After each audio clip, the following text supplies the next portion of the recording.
প্ৰথম পৰ্যায়ৰ নিৰ্বাচনৰ ভোট গ্ৰহণৰ কাৰণে মাজত মাত্ৰ 2টা দিন বাকী আছে। আমি ৰাজ্যৰ বিভিন্ন প্ৰান্তলৈ গৈছো আৰু মই আহিছো ডিব্ৰুগড় সমষ্টিলৈ।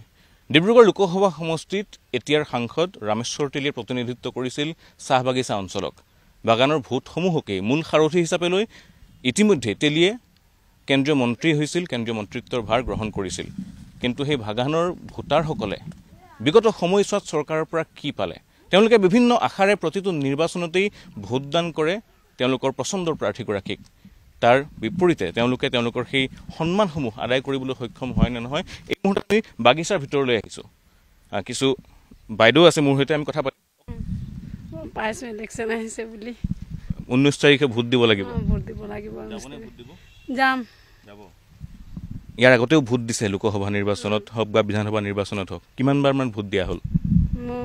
এইটো দিলে 3বাৰ হ'ব। প্ৰতিটো ইলেকশ্যনতে নেতাবিলাক আহে, আপোনালোকক বহু প্ৰতিশ্ৰুতি দিয়ে।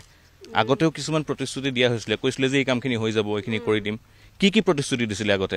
ৰামেশ্বৰ তেলী আপোনালোকৰ সাংসদ আছিলে ইয়াৰ আগত, কি কি প্ৰতিশ্ৰুতি দিছিলে যোৱা নিৰ্বাচনবিলাকত? তেওঁলোকে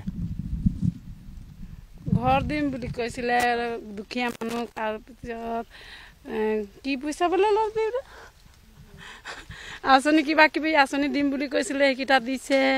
আমিতো নাপাওঁ, বাকী মানুহকেইটা পাইছে। আমি বাগানত কাম কৰোঁ ন, একো পোৱা নাই। আমি অকল কণ্ট্ৰল চাউলটো পাওঁ, আমি বাকী বস্তু মই নাপাওঁ। বাকীকেইটা পায় নেকি মই নাজানো। যোৱা সেই 2টা নিৰ্বাচনত যিবিলাক বস্তু দিম বুলি কৈছিলে সেই বস্তুবিলাক পালেনে আপোনালোকে? কি বস্তু দিছে? আমাক একো দিয়া নাই। বাকীকেইটা পাইছে বাৰু, আমি জানো বাকীকেইটা পাইছে।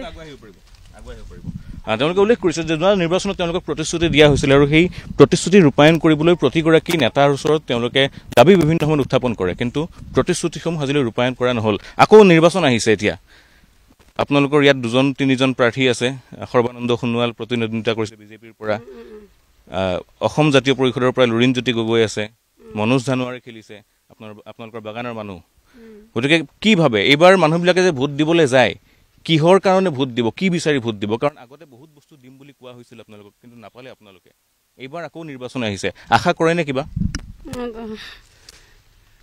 আমাক কি লাগে আৰু ভালকৈ ল'ৰা ছোৱালী পঢ়িব লাগে আৰু আমি ভালকৈ কাম কৰিম আৰু আমাক কিবা কিবি দিব আছে, সেইকেইটা দিলেই হৈ যাব।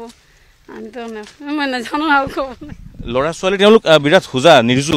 মই যিখিনি মজুৰি তেওঁলোকে পাব লাগে, সেই ন্যূনতম মজুৰি যাতে তেওঁলোকক দিয়াৰ ব্যৱস্থা কৰক। জীৱন চলিবলৈ বৰ বেছি একো নালাগে, কিছু সৰু সৰু আশা আছে তেওঁলোকৰ, আৰু সেই আশাসমূহ যদি জনপ্ৰতিনিধিসকলে পূৰণ কৰিব পাৰে তেন্তে সেই জনপ্ৰতিনিধিসকলৰ ওপৰত বিশ্বাস জন্মে এই সাধাৰণ জনতাৰ, আৰু সেই জনতাৰ বিশ্বাস আৰ্জিবলৈ এই নিৰ্বাচনৰ আয়োজন কৰা হৈছে। যে নিৰ্বাচনত এইবাৰ ডিব্ৰুগড়ত 3গৰাকীকৈ হেভিৱেট প্ৰাৰ্থী আছে, সৰ্বানন্দ সোণোৱাল, লুৰিণজ্যোতি গগৈ, আৰু আনফালে দেখিবলৈ পোৱা গৈছে বাগানক প্ৰতিনিধিত্ব কৰি মনোজ ধানোৱাৰেও এইবাৰ আপৰ হৈ নিৰ্বাচনী দৌৰত নামিছে। গতিকে ফলাফল যিয়েই নহওক কিয় আমি একেবাৰে গ্ৰাউণ্ড জিৰ' পৰ্যায়লৈ গৈছোঁ, গৈ ৰাইজৰ সৈতে কথা পাতিছোঁ, তেওঁলোকৰ মনৰ ভাৱ জনাৰ চেষ্টা কৰিছোঁ। ৰাইজে এটাই কথা কৈছে, নিৰ্বাচনত যিসমূহ প্ৰতিশ্ৰুতি আমাক দিয়া হয় সেই প্ৰতিশ্ৰুতিসমূহ যাতে এইবাৰৰ নিৰ্বাচনতো দি তেওঁলোকে পাহৰি নাযায়।